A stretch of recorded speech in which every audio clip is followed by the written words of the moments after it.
प्रधानमंत्री नरेंद्र मोदी अपनी 2 दिवसीय अमेरिका यात्रा पूरी करके नई दिल्ली के लिए रवाना हो गए हैं। इस दौरे के दौरान उन्होंने अमेरिकी राष्ट्रपति डोनाल्ड ट्रंप से मुलाकात कर उच्च स्तरीय द्विपक्षीय वार्ता की। पीएम मोदी और डोनाल्ड ट्रंप के बीच हुई मीटिंग में व्यापार, रक्षा, सुरक्षा, ऊर्जा और प्रौद्योगिकी सहित कई अहम मुद्दों पर चर्चा हुई। साथ ही दोनों देशों के बीच कई अहम बातों पर सहमति बनी। इस पर डिफेंस एक्सपर्ट जीडी बक्सी और प्रफुल्ल बक्सी ने अपनी प्रतिक्रिया दी। उन्होंने क्या कुछ कहा, सुनिए। देखिए, भारत क्वाड का मेंबर है। जापान को अमेरिका ने F-35 फाइटर्स दिए हैं, ऑस्ट्रेलिया को दिए हैं, नेटो कंट्रीज को दिए हैं, लेकिन भारत को नहीं दे रहे। भारत को जो पहला ऑफर था बाइडेन साहब के टाइम में, वो था कि F-16 फाइटर देंगे। उसका जो नया अवतार है F-21, F-16 पाकिस्तान को 30 साल पहले दे दिया था, तो वो तो कोई मतलब बड़ी चीज नहीं थी। अब चीन के पास 300 5th जनरेशन स्टेल्थ फाइटर हैं, ऑलरेडी हैं, और 10 साल के अंदर कोई 1000 5th जनरेशन स्टेल्थ फाइटर हो जाएंगे। पाकिस्तान को चीन F-35 स्टेल्थ फाइटर बेच रहा है, और पाकिस्तान के पायलट्स ऑलरेडी जो है चीन में है, ट्रेनिंग ले रहे। मतलब अगले साल जो है वो J-35 चीन का 5th generation stealth fighter Pakistan के पास आ सकता है। यानी पाकिस्तान के पास F-35 के बराबरी के चीनी स्टेल्थ फाइटर अगले साल आ जाएंगे, यानी वो हमसे पहले स्टेल्थ फाइटर ले लेगा।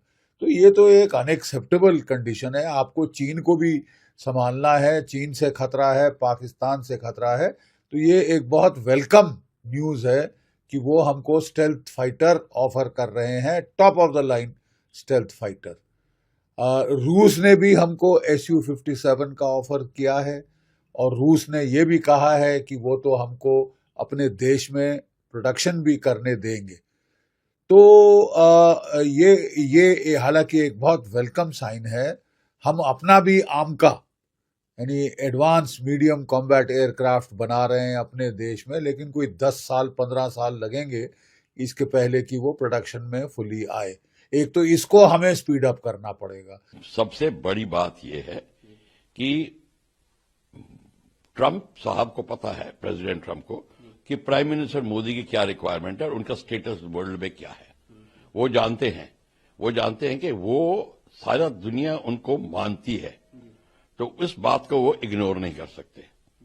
और ये भी कह रहे हैं कि लोग कह रहे हैं कि मैं अपने को मैं अपनी चला रहा हूं, अपनी थानेदारी हर वक्त कर रहा हूं। वो धारणा निकालने के लिए वो सीधी बात कर रहे हैं कि भाई मेरे से तो अच्छे नेगोशिएटर मोदी साहब है, तो मैं अगर भारत से मिल रहा हूं तो मैं मान के चलूंगा कि भारत मेरे से पूरी की पूरी वो चीज निकालेगा जो भारत के लिए जरूरी है। तो ये दुनिया को दिखाने के लिए कि मैं कुछ थोप नहीं रहा भारत में। और ये बात भी सही है कि मोदी को हम सोच रहे हैं कि मोदी साहब वो कोई कहेंगे और हाँ में लाके आ जाएंगे। ये बात गलत है, क्योंकि मैं आपको उदाहरण देता हूं। G20 में भारत ने प्रेसिडेंट ऑफ अमेरिका को बोला था कि मैं रशिया पे सैंक्शंस नहीं लगाऊंगा, और प्रेसिडेंट बाइडेन को जिसको कहते हैं ना कड़वा घूंट पी के रहना पड़ा, और वो एक्चुअली उस टाइम उठ के चले गए थे। ये बात है, तो लोगों को, दुनिया को पता है कि मोदी एक बार जो कह दे वो करेगा। सो ट्रंप साहब ने बिल्कुल क्लियर कर दिया है कि और ये नेगोशिएटर है, वो करेंगे, क्योंकि ट्रंप साहब को बहुत सी चीजें बेचनी है भारत को। ऐसी बात नहीं है, वो भारत को बेचना चाहता है, वो अपने दमड़ी के पक्के हैं। तो ये भी बात है, तो उनको भी पता है कि मेरे को बेचना है, तो दूसरे को मैं खुश भी करना चाहता हूं। इसका ये दूसरा पहलू भी है, पर मोदी साहब को चापलूसी चलती नहीं है उनके साथ।